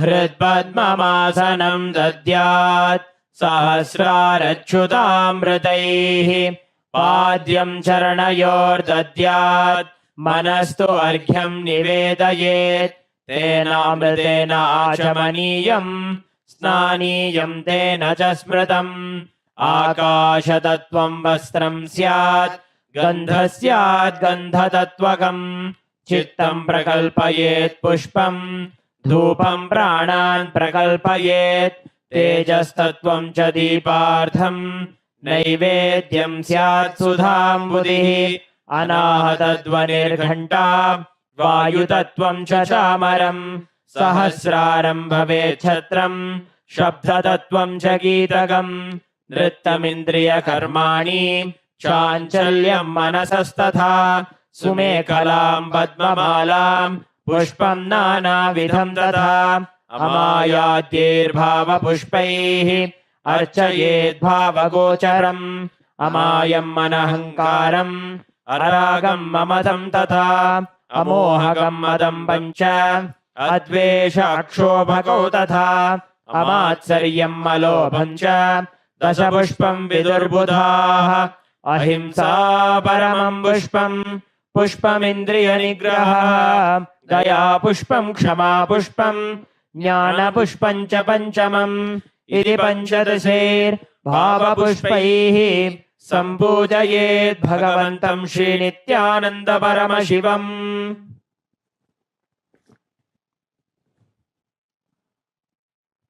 आसनम् ॐ सर्वभूतान्तरस्थाय सर्वभूतान्तरात्मने कल्पयाम्युपवेशार्थम् आसनं ते नमो नमः ॐ ह्रीं इदं सुवर्णासनं सर्वदेवदेवी स्वरूपाय भगवते श्रीनित्यानन्द परमशिवाय नमः स्वागतम् ॐ शान्तत्वात् सर्वकर्तृत्वभावो परतिकारणात् शिव उक्तौ महातन्त्र मन्त्रविद्भिः सदा शिवः तस्मै शिवाय गुरवे वीतरागकलाय वै अमेयत्वादनन्तोऽयम् अजत्वाच्च प्रकीर्तितः यस्य दर्शनमिच्छन्ति देवाः स्वाभीष्टसिद्धये तस्मै ते परमेशान स्वागतं स्वागतं प्रभो अद्य मे सफलं जन्म जीवनं सफला क्रियाः स्वागतं यत्त्वया तन्मे तपसां फलमागतम् ॐ ह्रीं सर्वदेवदेवी स्वरूप भगवत् श्रीनित्यानन्द परमशिव स्वागतं सुस्वागतं ते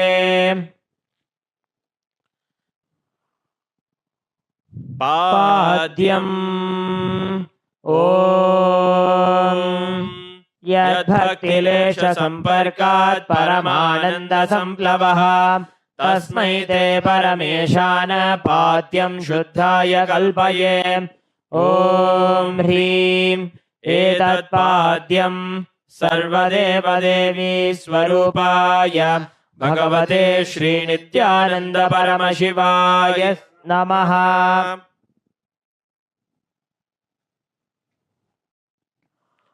अर्घ्यः ॐ दूर्वाक्षतसमायुक्तं बिल्वपत्रं तथा परं शोभनं शङ्खपात्रस्थं ग्रहाणार्घ्यं महेश्वर ॐ ह्रीं एषोऽर्घ्यः सर्वदेवदेवी स्वरूपाय भगवते श्रीनित्यानन्द परमशिवाय स्वाहा आचमनीयम् ॐ मन्दाकिन्यास्तु यद्वारी सर्वपापहरं शुभं ग्रहाणाचमनीयं त्वं मया भक्त्या निवेदितम् ॐ ह्रीं इदम् आचमनीयोदकं सर्वदेवदेवी स्वरूपाय भगवते श्रीनित्यानन्द परमशिवाय स्वधा मधुपर्कः ॐ सर्वकल्मषनाशाय परिपूर्णसुधात्मकम् मधुपर्कमिमं देव कल्पयामि प्रसीद मे ॐ ह्रीं एष मधुपर्कः सर्वदेवदेवी स्वरूपाय भगवते श्रीनित्यानन्द परमशिवाय स्वधा गन्धतैलम् ॐ स्नेहं ग्रहाण स्नेहेन लोकानां हितकारक सर्वलोकेषु शुद्धस्त्वं ददामि स्नेहमुत्तमम् ॐ ह्रीं इदं गन्धतैलं सर्वदेवदेवी स्वरूपाय भगवते श्रीनित्यानन्द परमशिवाय निवेदयामि स्नानीयम् ॐ इदं सुशीतलं वारी स्वच्छं शुद्धं मनोहरं स्नानार्थं ते मया भक्त्या कल्पितं प्रतिगृह्यताम् ॐ ह्रीं इदं स्नानीयोदकं सर्वदेवदेवी स्वरूपाय भगवते श्रीनित्यानन्द परमशिवाय निवेदयामि।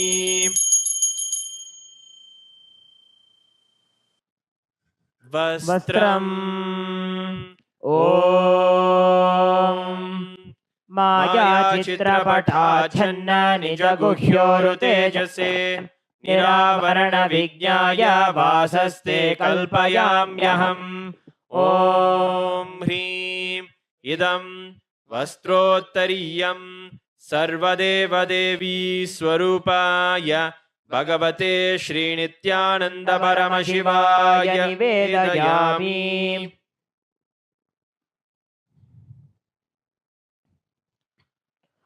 आभरणम् ॐ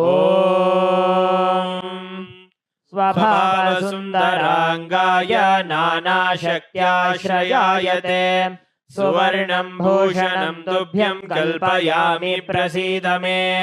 ॐ ह्रीं इदं सुवर्णाभरणं सर्वदेवदेवी स्वरूपाय भगवते श्रीनित्यानन्द परमशिवाय निवेदयामि।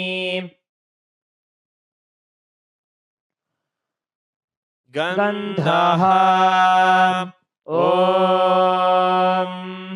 शरीरं ते न जानामि चेष्टां नैव च मया निवेदितान् गन्धान् प्रतिगृह्य विलिप्यताम्। ॐ ह्रीं एष गन्धः सर्वदेवदेवी स्वरूपाय भगवते श्रीनित्यानन्द परमशिवाय नमः।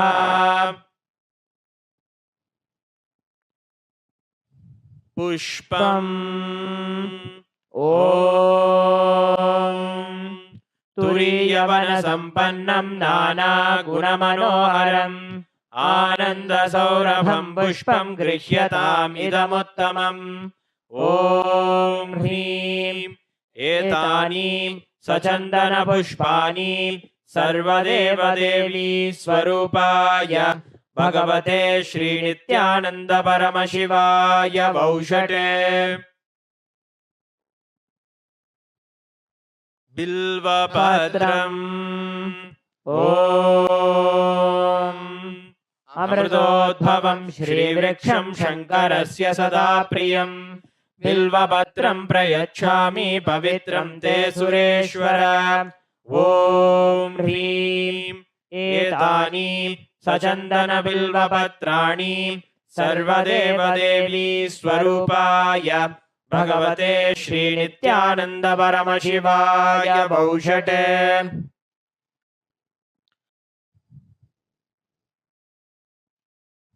तुलसीपत्रम् ॐ नमस्ते बहुरूपाय वरदमूर्तये परमात्मने स्वाहा। ॐ ह्रीं इदं सचन्दनतुलसीपत्रं सर्वदेवदेवी स्वरूपाय भगवते श्रीनित्यानन्द परमशिवाय नमः।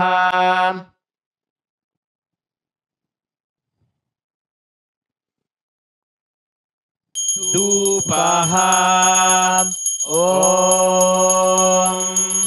वनस्पतिरसो दिव्यो गन्धाद्यस्सु मनोहरः आघ्रेयः सर्वदेवानां धूपोऽयं प्रतिगृह्यताम्। ॐ ह्रीं एष धूपः सर्वदेवदेवी स्वरूपाय भगवते श्रीनित्यानन्द परमशिवाय नमः। दीपः ॐ सुप्रकाशो महादीपः सर्वतस्तिमिरापहः सबाह्याभ्यन्तरज्योतिर्दीपोऽयं प्रतिगृह्यताम्। ॐ ह्रीं एष दीपः सर्वदेवदेवी स्वरूपाय भगवते श्रीनित्यानन्द परमशिवाय नमः।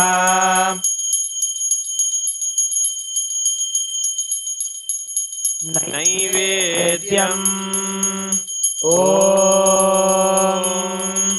नैवेद्यं विविधं देव शर्करादिविनिर्मितं मया निवेदितं भक्त्या गृहाण परमेश्वर। ॐ ह्रीं इदं सोपकरणनैवेद्यं सर्वदेवदेवी स्वरूपाय भगवते श्रीनित्यानन्द परमशिवाय निवेदयामि। पानीयम् ॐ समस्तदेवदेवेश सर्वतृप्तिकरं परम् अखण्डानन्दसम्पूर्णं ग्रहाणजलमुत्तमम्। ॐ ह्रीं इदं पानार्थोदकं सर्वदेवदेवी स्वरूपाय भगवते श्रीनित्यानन्द परमशिवाय नमः। पुनराचमनीयम् ॐ उच्छिष्टमप्यशुचिर्वा यस्य स्मरणमात्रतः शुद्धिमाप्नोति तस्मै ते पुनराचमनीयकम्। ॐ ह्रीं इदं पुनराचमनीयोदकं सर्वदेवदेवी स्वरूपाय भगवते श्रीनित्यानन्द परमशिवाय स्वाहा।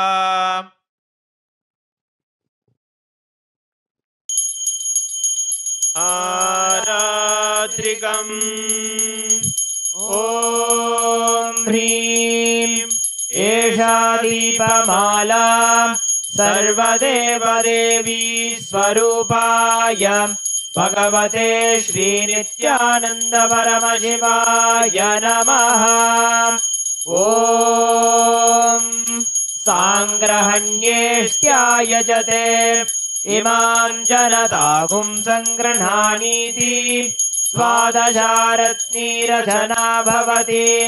द्वादशमासा संवत्सरः संवत्सरमेवावरुन्धे मौञ्जी भवति।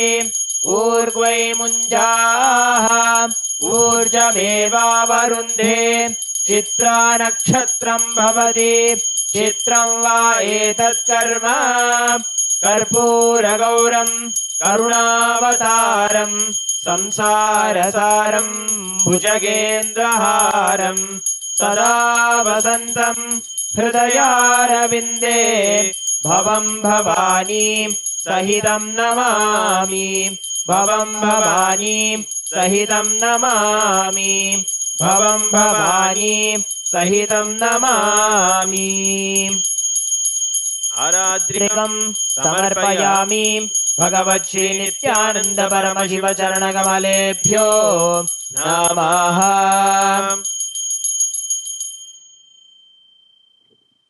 पुष्पाञ्जलिः।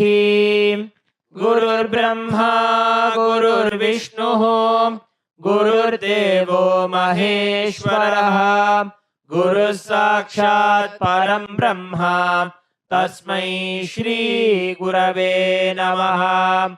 अखण्डमण्डलाकारं व्याप्तं येन चराचरं तत्पदं दर्शितं येन तस्मै श्री गुरवे नमः। अज्ञानतिमिरान्धस्य ज्ञानाञ्जनशलाकया चक्षुरुन्मीलितं येन तस्मै श्री गुरवे नमः। अनेकजन्म सम्प्राप्त कर्मबन्धविदाहिने आत्मज्ञानप्रदानेन तस्मै श्री गुरवे नमः।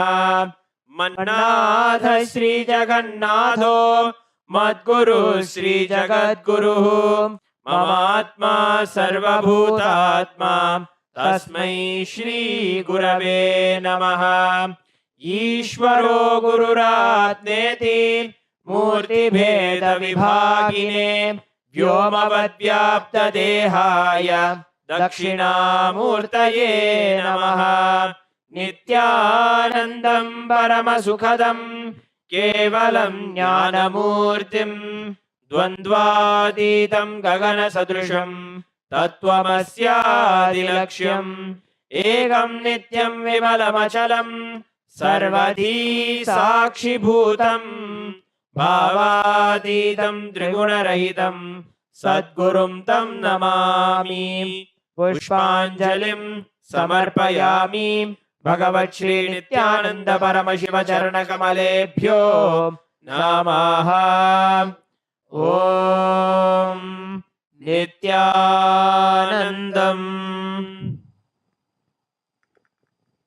With this, we come to the end of the Guru Puja. We will now be beginning the Paramashiva Puja. Om Atmatattvam Shodhayami Svadha. Om Vidyatattvam Shodhayami Svadha. Om Shivatattvam Shodhayami Svadha. Om Ham Hridayaya Namaha. We will now be performing the Sakali Karanam. Please look at the Acharya. Om Ha Astraya Namaha Shaktaye Voshate. Om Ham Shivasanaya Namaha. Om Ham Shivamurtaye Namaha. Om Ham Satyojatamurtaye Namaha. Om Him Vamadeva Guhyaya Namaha. Om Hum Agora Hridayaya Namaha. Om Him Tatpurushavaktraya Namaha.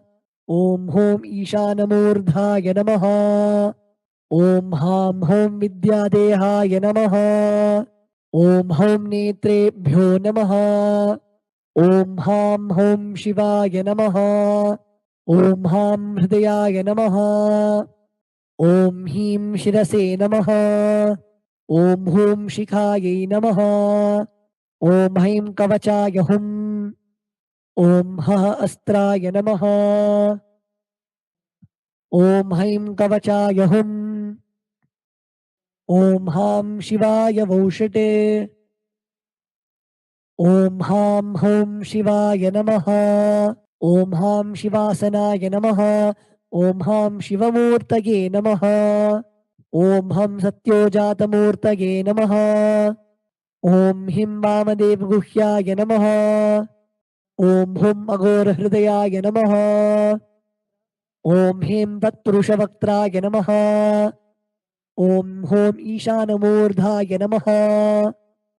Om Ham Hom Vidyadehaya Namaha. Om Hom Netrebhyo Namaha. Om Ham Hom Shivaya Namaha. Om Ham Hridayaya Namaha. Om Him Shirase Swaha. Om Hum Shikage Voshate. Om Haim Kavachaya Hum. Om Ha Astraya Phate. Om Ha Astraya Hum Pate. Om Ha Astraya Phate. Om Ham Shivaya Voshate. Om Om Om Om Om Om Om. Om Ha Astraya Phate. Om Haim Kavachaya Hum. Om Ham Shivaya Voshate.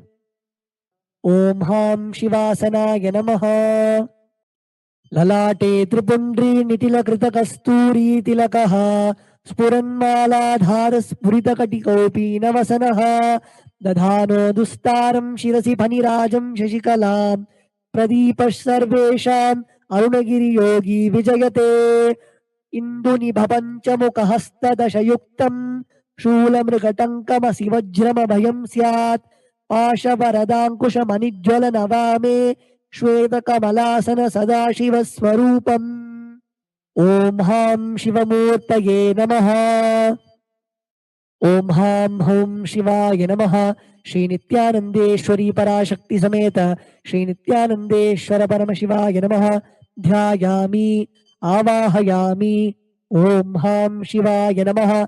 Iti Avahana Mudram Pradarshya Sthapana Sannidhana Nishtura Mudram Pradarshya Astraya Humphat Iti Kalakanthi Mudram Pradarshya Om Ham Shivaya Namaha Iti Linga Mudram Namaskara Mudram Om Haim Kavachaya Hum इति अवकुण्ठनमुद्रां च प्रदर्श्य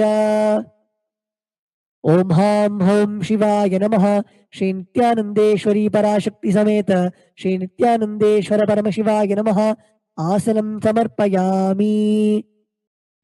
Now please take an udharani of the water and show it to the bottom of the Shivalinga and offer it in the Padya Patram along with the mantra Om Ham Shivaya Namaha, Om Ham Shivaya Svadha, Om Ham Shivaya Svaha.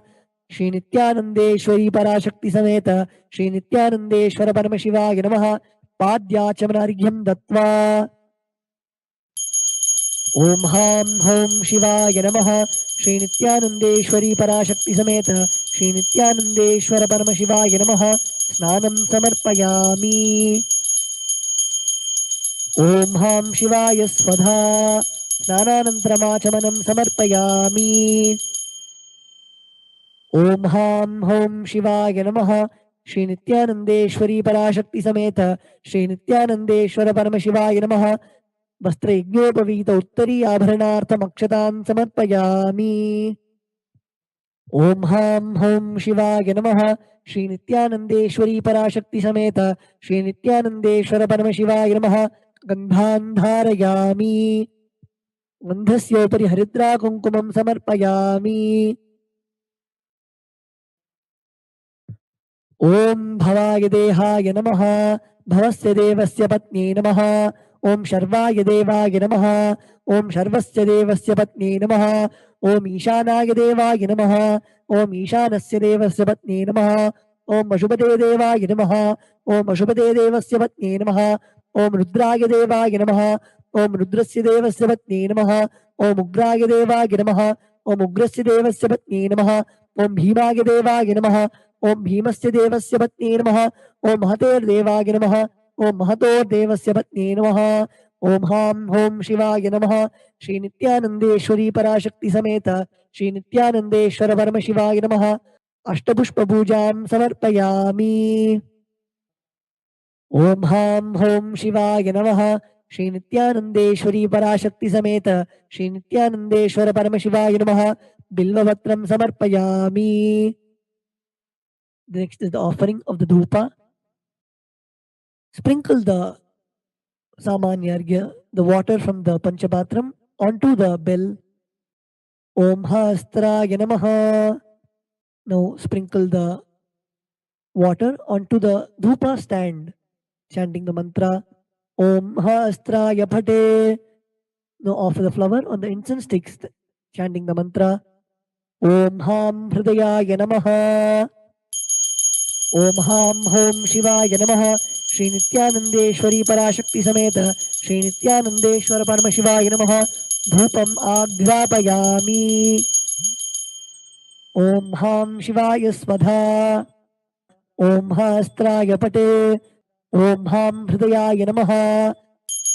ओम हां हौं शिवाय नमः श्री नित्यानन्देश्वरी पराशक्ति समेत श्री नित्यानन्देश्वर परमशिवाय नमः. दीपं दर्शयामि. ओम हां शिवाय स्वधा. ओम हास्त्राय पटे. ओम हां हृदयाय नमः. ओम हां हौं शिवाय नमः श्री नित्यानन्देश्वरी पराशक्ति समेत श्री नित्यानन्देश्वर परमशिवाय नमः. नैवेद्यं निवेदयामि. ओम हां शिवाय स्वधा. ओम हां हौं शिवाय नमः श्री नित्यानन्देश्वरी पराशक्ति समेत श्री नित्यानन्देश्वर परमशिवाय नमः. ताम्बूलं समर्पयामि. ओम हास्त्राय पटे. ओम हां हृदयाय नमः. Now please take the arati plate in your hands and wave it towards the Shivalinga along with the mantra, and please ring the bell as you do so. ओम हां हौं शिवाय नमः श्री नित्यानन्देश्वरी पराशक्ति समेत श्री नित्यानन्देश्वर परमशिवाय नमः. कर्पूर नीराजनं संदर्शयामि. ओम हां शिवाय स्वधा. The next offering is Pushpanjali. ओम हां होम शिवाय नमः श्री नित्यानंदेश्वरी पराशक्ति समेत श्री नित्यानंदेश्वर परमशिवाय नमः पुष्पांजलिं समर्पयामि. The next offering is the Mula Mantra Japam. The chanting of the Mula Mantra. Please close your eyes. Chant the Mula Mantra, even by Swamiji, 11 times.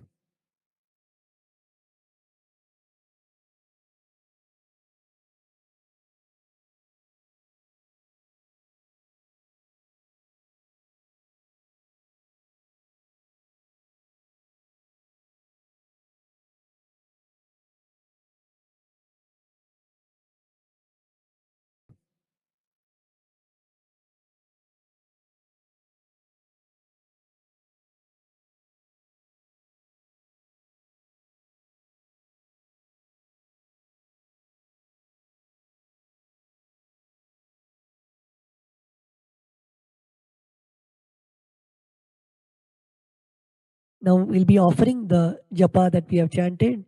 Please take a flower, the durva grass and the akshata in your right hand. Om Ham Hridayaya Namaha, Om Hem Kavachaya Hum, Om Hastraya Pate. यत्किञ्चित् कर्म देवेश सदा सुकृतदुष्कृतं तन्मे शिवपदस्थस्य भुङ्क्षक्षपे शङ्कर शिवो दाता शिवो भोक्ता शिवः सर्वमिदं जगत् शिवो यजति सर्वत्र यः शिवः सोऽहमेव तु. ॐ हां हों शिवाय नमः. ॐ आत्मतत्त्वं शोधयामि स्वधा. ॐ विद्यातत्त्वं शोधयामि स्वधा. ॐ शिवतत्त्वं शोधयामि स्वधा. Om Ham Hridayaya Namaha. We will now be chanting the Purna Mantra. Please place your hands in the Atmanjali Mudra and close your eyes. Om Purnamadah Purnamidam Purnat Purnamudachyate Purnasya Purnamataya Purnameva Vashishyate. Om Shanti Shanti Shanti Hari Om Tat Sat Sarvam Bhagavat Shri Nithyananda Paramashiva Padukarpanamastu. Om Nithyanandam